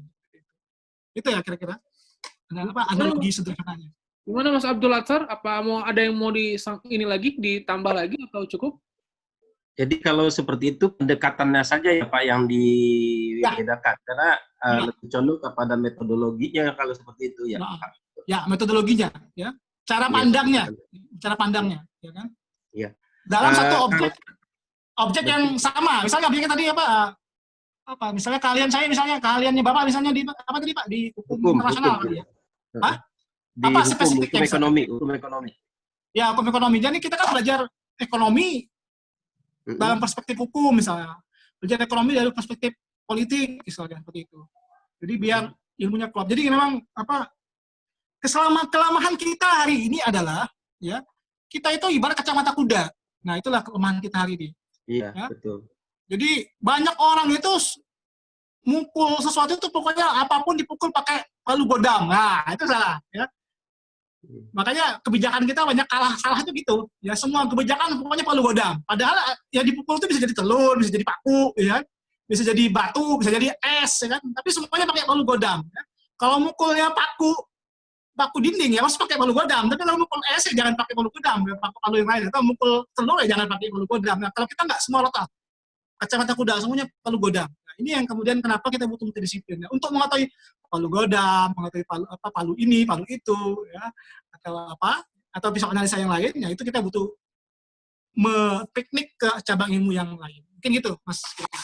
Iya, Pak, pertegas saja. Jadi kalau umpama nih menimbulkan satu teori hukum yang baru, itu berarti kita ibaratkan adalah mau memecahkan telur. Misalkan telurnya adalah persoalan hukum atau fenomena hukum. Misalkan fenomena hukum ekonomi, ya. Sekarang misalkan di perjanjian elektronik, Nah, berarti alat yang kita gunakan ilmu teknologi informasi dan komunikasi, misal seperti itu. Gitu ya Pak, maksudnya ya? Ya, seperti itu. Atau kita gunakan juga alatnya ekonomi, misalkan audit mutu, berarti nanti ada timbullah teori audit mutu hukum, seperti itu. Karena kalau saya lihat, Richard Posner, kemudian lagi Rostovon, dia juga, kalau kacamata saya, mereka adalah kadang ilmu sosial dikawinkan dengan ilmu hukum, kemudian Richard Posner ilmu ekonomi dikawinkan dengan ilmu hukum, maka timbul teori economic analysis of law atau pendekatan ekonomi terhadap hukum. Nah, jadi tadi betul bidang-bidang lain hanya dijadikan alat, tapi core-nya kita atau telurnya kita itu adalah bidang kita, gitu ya Pak. Cuma pendekatannya aja yang berbeda, gitu ya. Alat untuk menganalisisnya yang berbeda. Ya. Oke, terima kasih Pak. Yo. Oke, dari Pak Abdul Atsar. Ada lagi mungkin yang lain, teman-teman? Oh iya, sekalian info juga. ICMI juga akan ngadain serial diskusi bertema Islam di Rusia nanti ya setelah ini. Pada tanggal 13 tuh mungkin ada pembahasan tentang Republik Chechnya di Rusia. Sejarahnya Pak Ketua Pak Fauzi Bustomi. Mungkin kalau ada yang mau hadir juga nanti bisa hadir sekalian juga. Mungkin sekelas infonya, mungkin ada yang mau bertanya. Satu lagi Pak, untuk join research dengan peneliti di Rusia, gimana caranya ya Pak? Gimana? Untuk join research atau kerjasama di bidang research, penelitian, dan publikasi dengan dosen-dosen di Rusia atau mahasiswa di Rusia, bagaimana ya Pak caranya? Oke. Bisa link ke sana. Menarik di mahasiswa Rusia juga S3 terutama ya. Di sini kita punya think tank namanya IRS Institute ya. Nanti bisa join, bisa nanya sama Mas Roy, mungkin udah kenal Mas Roy ya? Belum Pak. Aku belum. Nanti di sini saya kasih nomornya beliau dan ketua di sini ada Mas Dana juga, ketua IRS ini, IRS Institute. Nah, mungkin bisa kontak kita. Sekaligus kalau misalnya mau join research atau penelitian, kita juga sering nih sama-sama nulis bareng-bareng ya isu apapun lah ya. Ya bisa juga dengan saya, misalnya kadang-kadang saya juga lagi nulis sama promotor saya gitu kan, kalau mau ikut nulis bisa juga gitu, jadi bareng, jadi kita join terus kita publikasi bareng-bareng. Nanti kontak aja, nanti bisa saya kasih berapa nomor terutama mungkin ketua IRS-nya ada Mas Dana di sini. Nanti saya dapet di sini, mungkin teman-teman yang mau tertarik nulis bareng, ayo bisa. Iya Pak. Iya, terima kasih Pak. Sama-sama. Ada yang lain teman-teman? Oh ya, ada yang nanya dari Pak ini ya, Pak Ahmad ya. Salah, mohon info sumber informasi yang dapat diperoleh secara online di web Westia terkait kajian konstitusi ekonomi dan pengolahan sumber daya alam oleh negara sebagai referensi kami. Terima kasih dari Pak Ahmad, kandidat hukum UMS. Mungkin nih buat Mas Rohim nih kayaknya nih. Mas Rohim kebetulan kuliah di GGU ya Mas Rohim ya. Dan jurusannya ekonomi kebijakan hukum ekonomi ya Mas ya. Gimana Mas Rohim nih? Ya, saya nambahin juga salam dari teman-teman S3 di sini. Kita punya semacam lembaga think tank bernama AIR Institute, Eurasian Researcher and Scholar Institute. Nah, kita mengadakan kolaborasi dengan teman-teman yang ada di Indonesia ataupun di negara manapun juga. Dan kebetulan ketuanya adalah Mas Dana, saya selaku sekjen. Kalau kita sama seperti dengan yang diajarkan oleh Mas Budi Kurniawan tadi ya, ilmunya sama, saya nggak terlalu jauh dari ilmunya. Jadi memang kalau mencari literatur itu kalau zaman dulu, waktu zaman S2 dulu, sayanya sama, saya ke perpustakaan, baca buku satu-satu, buka dan sebagainya. Tapi kalau sekarang di kamar saya ini juga tidak banyak buku. Buku itu ada di online. Jadi buku itu sama semuanya. Bahkan saya kalau dulu waktu S2 saya pulang tuh tas itu isinya buku semua. Ada 3 tas. Diplomat pulang, ikut diplomat pulang tuh bawa buku. Pakaian semuanya dihibahkan kepada adik kelas semuanya. Mungkin seperti itu. Tapi sekarang saya beda, berubah haluan. Jadi buku ada di mana-mana. Buku itu ada di mana-mana. Tetap sama seperti Mas Budi punya perpustakaan juga sama, saya juga. Tapi ketika sekarang ada yang mengatakan sebaik-baiknya referensi adalah e-jurnal. Sebaik-baiknya jurnal adalah jurnal yang terindeks Scopus. Kalau tadi Mas Budi mengatakan sebaik-baiknya jurnal Scopus adalah yang tidak open access. Kalau saya nggak masalah, yang penting dia Q1.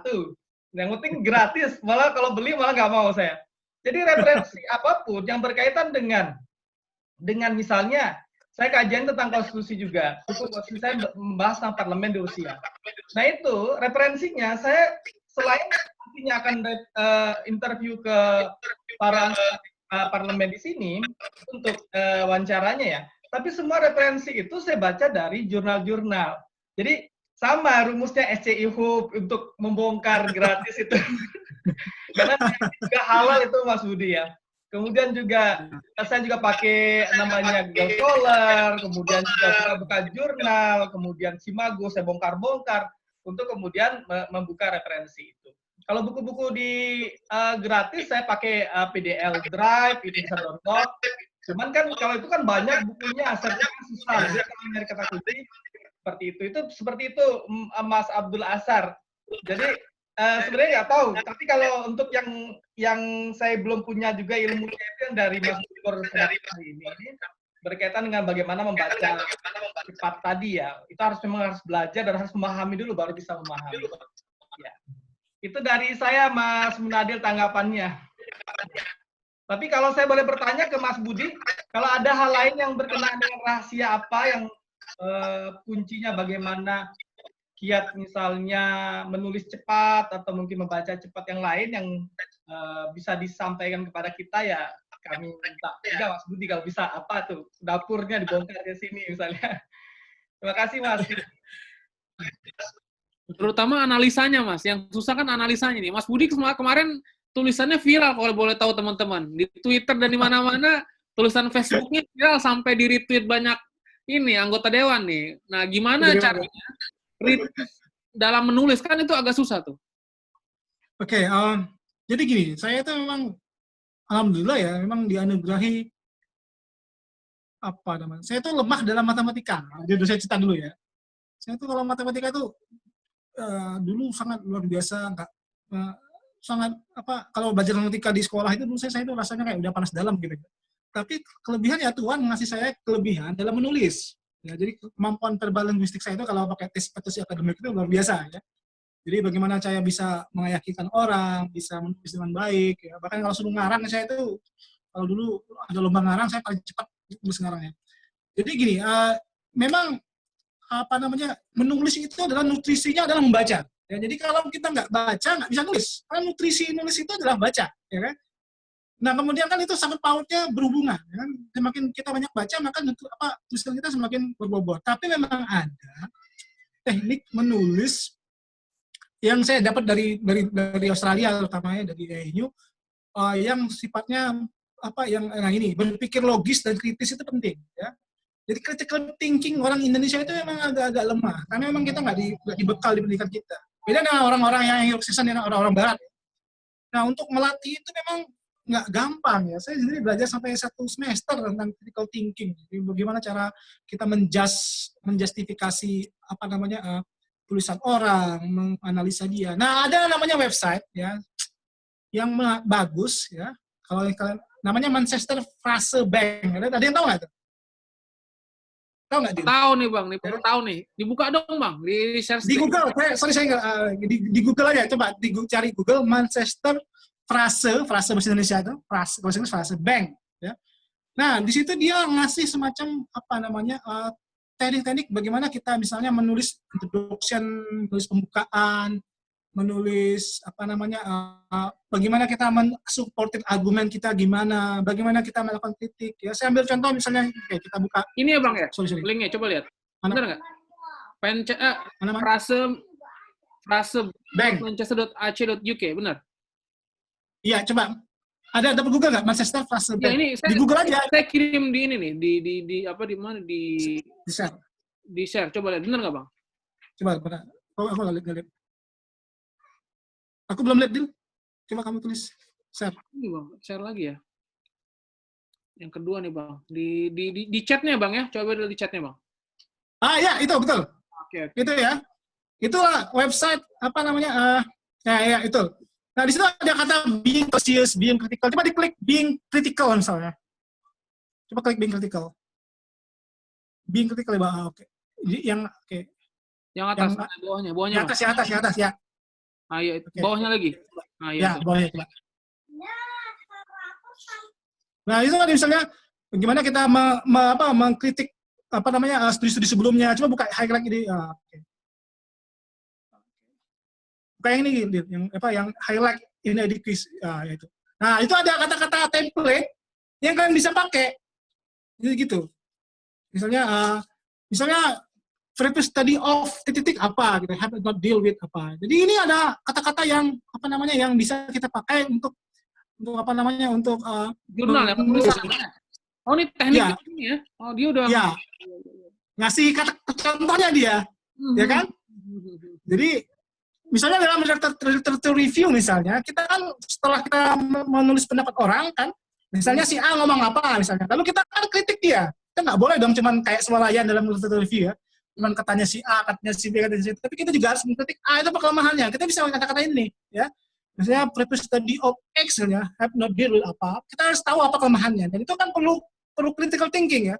Untuk menjustifikasi kelemahan tulisan orang itu perlu critical thinking. Nah, inilah kata-kata yang kita bisa pakai. Kita juga bisa pakai kata skipping trend, quantity, dan macam-macam. Seperti itu.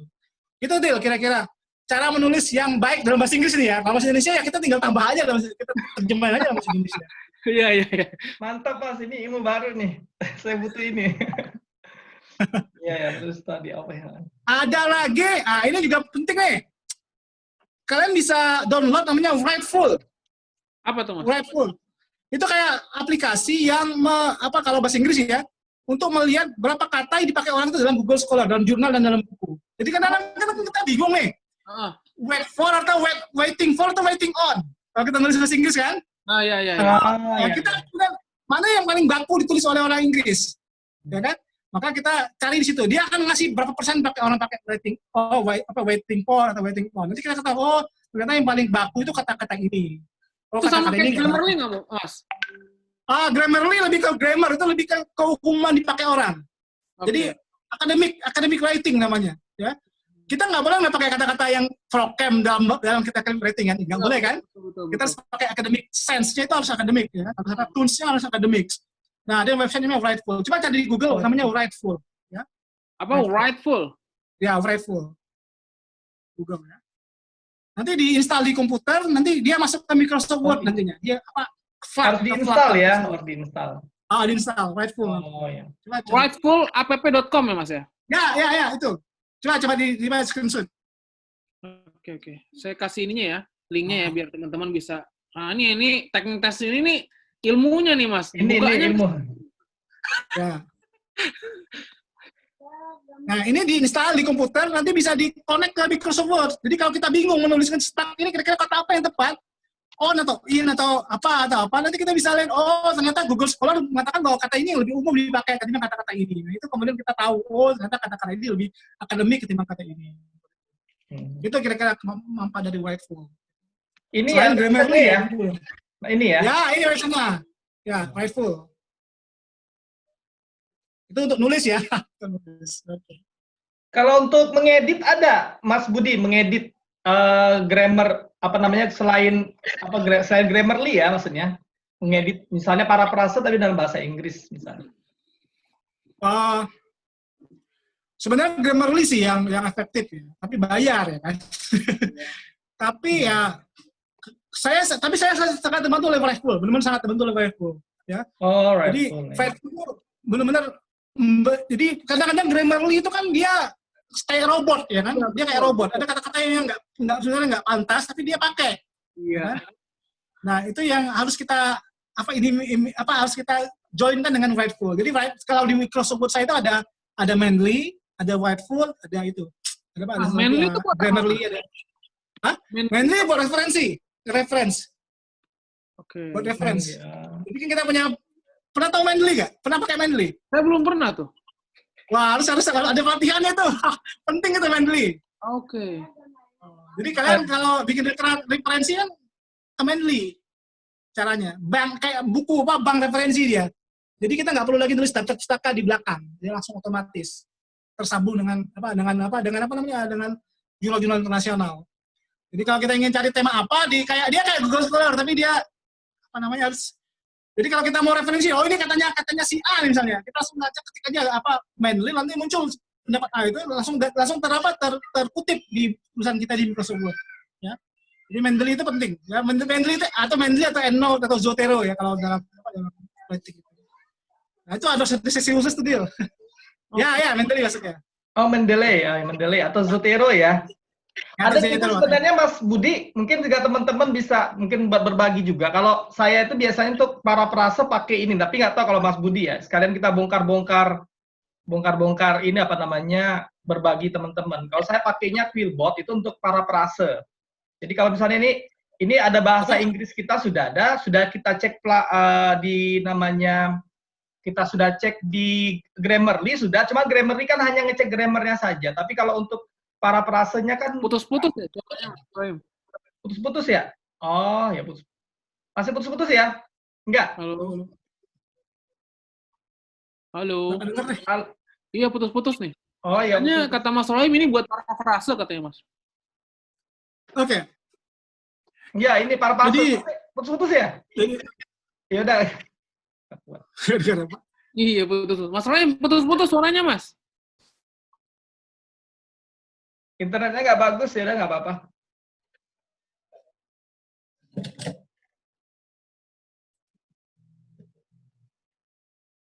Halo? Lanjut Mas Budi, lanjut dulu. Asik ya. Kalau saya itu biasanya saya copy paste tulisan aslinya, ya, tulisan aslinya. Lalu saya rubah sinonim aja. Dan merubah aktif jadi pasif gitu doang menurut saya biasanya, ya kan? Jadi kalimat aktif jadi pasif, terus misalnya awalnya dia aktif jadi pasif, lalu saya rubah sinonimnya apa, gitu kan? Paling kayak gitu ya, saya copy paste taruh di Microsoft Word, lalu kemudian saya ketik, ya kan? Sinonimnya apa, lalu lalu saya rubah kalimat aktif jadi pasif, seperti itu aja. Jadi saya nggak ada tools khusus untuk melakukan paraphrase itu ya. Saya nggak tahu ada software yang bisa menggunakan itu. Yang paling ya ini tadi teknik dalam parafrase ya lebih banyak ke sinonim dan merubah struktur kalimat dari aktif jadi pasif. Atau kalau memang kita ya itu kalau teknik males ya. Saya tuh kadang-kadang males bikin parafrase ya kayak gitu teknik males ya.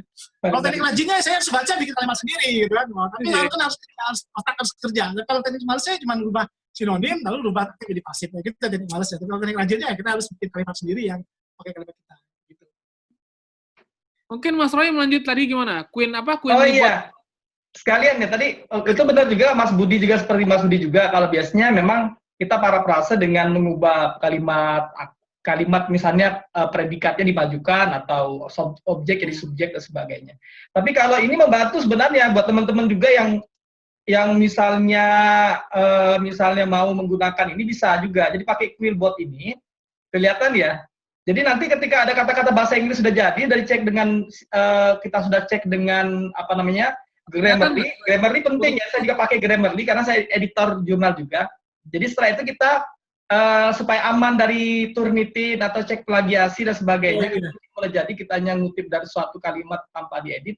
Jadi pakai ini kemudian nanti di Quillbot begitu. Nanti baru kita baca lagi pelan-pelan satu-satu sambil rekomendasi yang diberikan oleh Quillbot ini. Misalnya kita klik misalnya di sininya misalnya kata-katanya misalnya ini bisa diklik ya, cuman kalau di share-nya nggak bisa diklik. Jadi yang di bawah garis merah itu dia ada pilihan banyak, ada banyak pilihan katanya. Ya, banyak pilihan katanya yang bisa dibuka. Kembali ke Mas Budi dah. Ya, makasih Mas. Ya, thank you tuh informasinya menarik tuh. Saya juga baru tahu tuh. Thank you. Ada yang mau nanya nih, Taki, silakan. Taki-chan, silakan Taki-chan. Ini mahasiswa S2 HSE nih, HSE Rusia nih. Gimana Taki? Silakan. Terima kasih, Mas Munadil. Saya sebetulnya mau melatar belakangi pertanyaan saya ini dengan sebuah pengalaman ya, pengalaman secara langsung yang saya dapatkan ketika saya melakukan research di sarjana, dan saat ini juga masih ongoing untuk di S2. Kalau dulu kan ketika kita melakukan tesis lah ya, atau skripsi, yang kita tahu itu kan biasanya hasilnya, output-nya atau aims-nya itu kan kita dosen itu maunya adalah hasilnya itu adalah bagus. Data yang digunakan itu adalah datanya bagus, datanya teratur, hasilnya juga bagus, pokoknya semuanya ya positif-positif semua. Ya akhirnya kelihatan bahwa seluruh hasil tesis itu terlihat sempurna, tidak ada masalah gitu. Namun kalau kita telusuri lebih lanjut itu sebetulnya di balik itu ya banyak terjadi kecurangan data yang kita ketahui gitu. Itu gampang lah kalau orang sudah paham di satu fokus, satu pekerjaan, dia ngerti lah bagaimana cara untuk mengolah data, untuk menganalisa data, memainkan data, akhirnya tesis itu terlihat bagus. Nah, itu biasa dilakukan di mahasiswa-mahasiswa gitu loh. Dan ya kalau kita bicara masalah definisi dari penelitian, ya itu tidak bisa dilakukan gitu. Namun ketika saya melakukan research di Rusia, justru ini berbanding terbalik dengan yang di Indonesia. Walaupun saya masih tahun pertama dan ya sudah semester 2 mau ke semester 3, di sini justru melihat bahwa apa yang diteliti, mau hasilnya negatif ataupun positif, itu tetap diapresiasi sangat besar oleh mereka. Mereka justru heran kalau melihat sebuah penelitian kok hasilnya positif-positif. Nah, ketika saya banyak ngobrol sama teman-teman ya, bukan dengan dosen sih sebetulnya, saya ngobrol dengan teman-teman, kenapa sih kenapa ketika hasilnya itu negatif, akhirnya itu menimbulkan banyak berpikir critical thinking, akhirnya banyak celah-celah, banyak semacam apa yang bisa kita ambil di sana, ilmu-ilmu apa aja yang diambil. Dan akhirnya itu menimbulkan sebuah stigma-stigma baru, menimbulkan banyak persepsi, ya akhirnya bisa jadi mengarah ke teori-teori baru gitu ya, yang saat ini di dunia ini lagi istilahnya ya lagi berkembang juga. Nah inilah yang saya dapatkan perbedaan antara ketika saya mengerjakan penelitian, tapi saya untuk S1 ya di Indonesia, maupun dan ketika S2 nanti mungkin bisa di-share pengalamannya oleh narasumber, apakah itu betul gitu loh antara Indonesia dan mungkin dunia barat lah ya. Karena saya lihat dari background-nya kan lulusan di Inggris juga ya Mas sumbernya. Nah, yang saya ingin tanya itu sebetulnya lebih ke sini deh.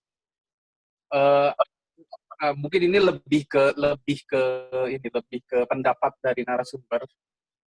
Apakah saat ini itu pemerintah kita itu sudah ancang-ancang, sudah mengikuti tren-tren dunia yang saat ini lagi kencang-kencangnya, lagi isu-isu yang lagi panas-panasnya. Sebagai contoh mungkin sebagai contoh yang saya bisa kasih itu kan saat ini banyak sekali pembelajaran atau materi-materi yang sifatnya lebih khusus, lebih dalam. Mungkin kalau dalam dunia inovasi itu ada namanya foresight, ada namanya competitive intelligence atau macam-macam lah kalau di universitas saya yang diajarkan saat ini. Kan kok saya tidak melihat itu ada di kampus-kampus yang ada di Indonesia. Saya sudah mencari tahu lah ke kampus-kampus yang ada di Indonesia itu jarang ada gitu loh, semacam pembelajaran yang lebih khusus dan lebih interaktif dan itu lebih berguna gitu loh, daripada kita harus belajar yang umum-umum saja. Nah, apakah menurut narasumber yang dosen juga, yang mungkin sebagian teman-teman yang sebagai partisipan di sini adalah dosen, yang juga akan bisa memberikan komen, apakah pemerintah saat ini itu sudah mengarah untuk mengikuti tren-tren yang saat ini dunia sedang hadapi? Atau kita bisa lihat yang akan 20 tahun lagi atau 30 tahun lagi akan terjadi, menciptakan tren-tren yang akan terjadi, bukan hanya sebagai pengikut. Apakah mau Indonesia ini siap dalam keadaan yang seperti itu? Kurang lebih gitu deh, Mas. Oke, Mas Ati. Mungkin langsung Mas Budi ya. Silakan, Mas. Oke, ini pertanyaan menarik ya. Jadi ada satu tulisan yang satu tokoh yang yang teori yang bagus tentang bagaimana membedakan antara S1, S2, dan S3. Namanya taksonomi Bloom. Ya. Jadi kalau kita dalam bidang pendidikan tuh kita tahu tuh cara berpikir. Jadi gini, kalau S1 itu kalau di luar negeri ya, itu adalah cuman kita mengkonfirmasi teori ya. S1 itu mengkonfirmasi teori levelnya ya. Jadi teori yang sudah kita pelajari selama S1 lalu kita konfirmasikan dengan di lapangan dengan riset ya. Nah, yang sering di Indonesia ini yang terjadi adalah antara level S1 cara berpikirnya atau level level of thinking itu nggak beda dengan S2 bahkan S3 ya kan. Saya agak ngeri kalau lihat kualitas S3 kita ya, terutama di Indonesia. Karena ada jurusan universitas pasti doktor kan. Sorry ya. Mungkin saya agak keras. Kalau saya baca beberapa disertasi teman-teman saya di kampus itu, cara level of thinking itu nggak selevel S3 seharusnya. Levelnya masih S1, dia masih mengkonfirmasi teori. Padahal dia udah level S3 ya. Kontribusi kepada ilmu pengetahuannya nggak ada ya. Walaupun saya juga belum tamat juga S3 ya kan, mungkin agak susah tamatnya gitu kan. Tapi cara berpikirnya level S3-nya di kita itu ya bahkan menurut saya hanya reproduksi ilmu yang sudah ada di level S1. Nah, itu yang menurut saya yang jadi masalah kita. Kualitas pendidikan kita memang S3 terutama di kampus-kampus yang yang menengah ke bawah itu luar biasa buruk menurut saya ya. Saya bukan menjelek-jelekan kampus saya tempat saya bekerja ya. Skripsi S1 itu lebih baik daripada tesis S2 ya. Karena memang padahal di level S2 itu seharusnya kita itu sudah bisa mengkritik teori atau teori yang sudah ada, yang sudah mapan. Kan kalau level S1 itu kita cuma mengkonfirmasi teori yang sudah ada kita pelajari, S2 itu kita mengkritik teori-teori yang sudah ada. Dan kita milih teori mana yang cocok. Ibarat kalau kita milih baju, mau baju jilbab, mau baju model A, model B, model C, lalu kita ketik kenapa model A nggak baik, model B nggak baik, lalu kenapa saya milih model D. Nah, gitu kan. Kalau level S2. Nah, di kita di banyak di universitas kita level S2-nya itu nggak bedanya dengan level 1, cuma mengkonfirmasi teori, cuma memperpanjang masa kuliah aja. Untuk level S3 apalagi ya. Nah, ini yang kalau di luar negeri kan S3 bagaimana membuat novelty, memberi kebaruan, punya kontribusi kepada pengetahuan. Nah, ini nggak berlaku di kita, walaupun tidak semuanya. Jadi kalau ditanya apakah akan mengarah ke perbaikan, saya optimis kok. Banyak orang-orang luar negeri ya yang punya background universitas luar negeri itu nanti balik ke Indonesia mereka akan menerapkan cara berpikirnya di situ. Dulu UGM zaman saya itu perang antara dua kubu nih, kubu konservatif, kubu lama, dan kubu baru, ya kan? Kubu baru ini kubu-kubu yang baru pulang dari Inggris, dari Amerika, dari Australia. Kubu satu ini yang didikan dalam negeri, kan? Semakin lama, semakin banyak yang alumni S3 pulang dari luar negeri, kemudian UGM berubah jurusan saya sama pemerintahan. Maka ilmunya semakin luar biasa. Levelnya udah kayak di universitas di dunia. Jadi sabar aja sih, perubahan itu sudah ada. Apalagi kan sekarang ada banyak beasiswa LPDP, macam-macam. Namun kemudian kan nggak semua orang yang alumni LPDP itu atau alumni beasiswa luar negeri itu pengen jadi dosen. Itu jadi masalah.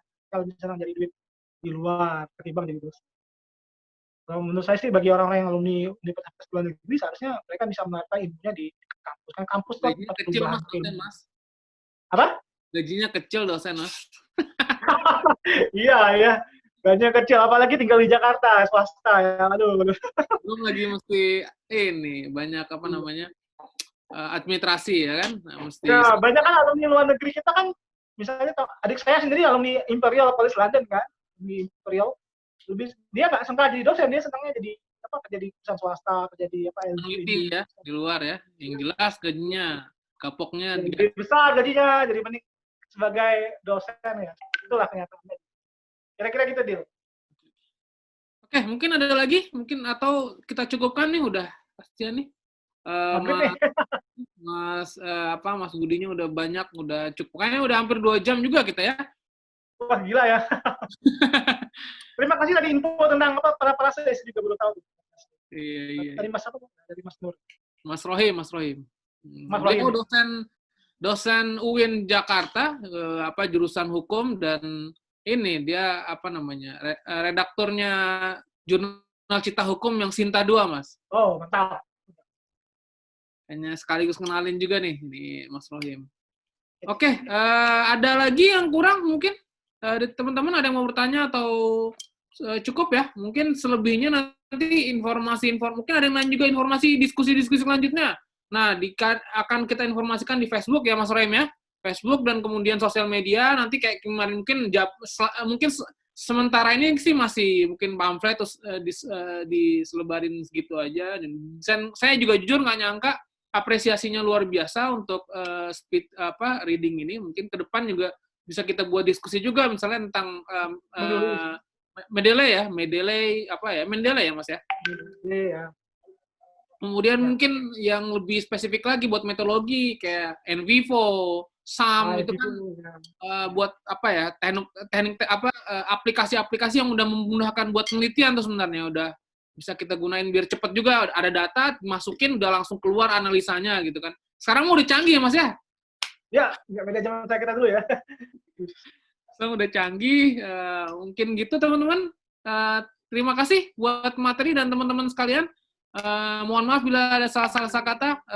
Al-Qalam, Assalamualaikum warahmatullahi wabarakatuh. Mungkin saya balik lagi ke Mas Rohim.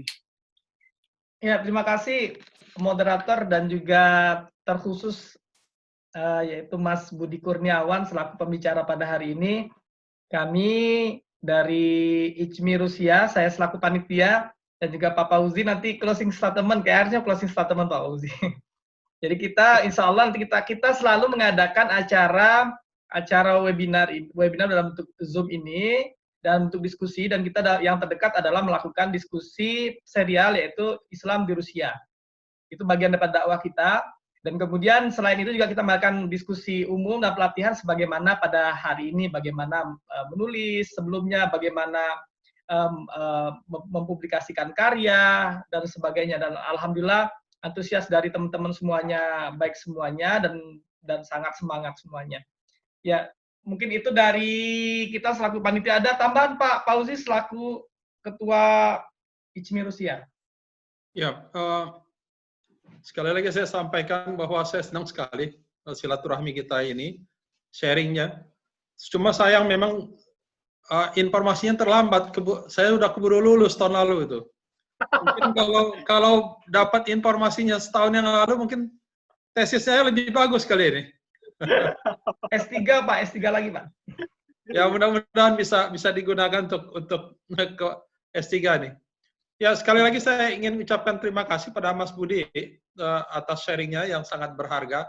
Dan saya lihat tema ini sangat menarik dan sangat bermanfaat sehingga memancing banyak sekali peserta. Ini baru pertama kali kita sampai berapa tadi? 39 tadi ya?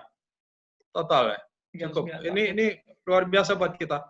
Dan buat teman-teman yang masih kepingin tahu mengenai kerusiaan, termasuk mengenai Islam di Rusia, bisa bergabung tadi seperti disampaikan Mas Rohim, pada serial diskusi kita yang akan kita mulai minggu depan mengenai Islam di Rusia. Sekali lagi saya ucapkan terima kasih pada Mas Budi, teman-teman semua. Wassalamualaikum warahmatullahi wabarakatuh. Waalaikumsalam. Pamit ya semuanya. Terima kasih. Terima kasih Mas Budi. Terima kasih. Rohim, makasih. Pamit ya. Ya, Assalamualaikum. Budi, Terima kasih Mas Budi.